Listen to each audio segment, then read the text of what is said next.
चैत महीना तोरा बिना मुश्किल हो गेलै जीना। गेहूं काटे हजार भोर में चुमा ले पठार में।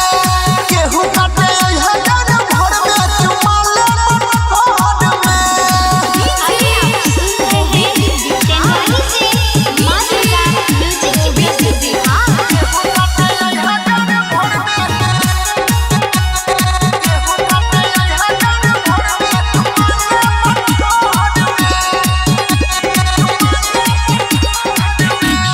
सबसे पहिले तो खेत चली अभी है हमर प्यार वाला प्यास बुझई है।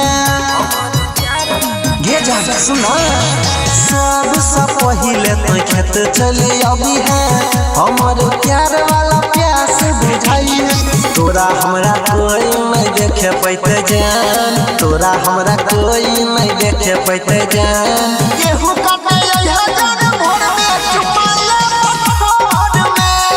गेहूं काटे हजार भोर में चुमा ले पठार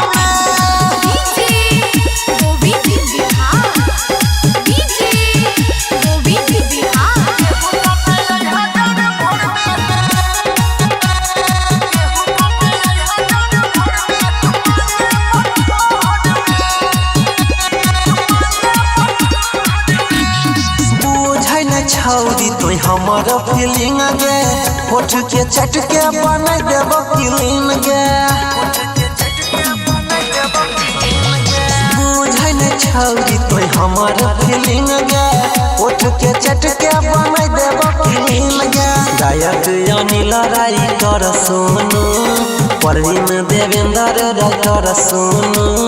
श्याम रह जतर जर में चुमा ले पठार में। गेहूं काटे हजार भोर में चुमा ले पठार में।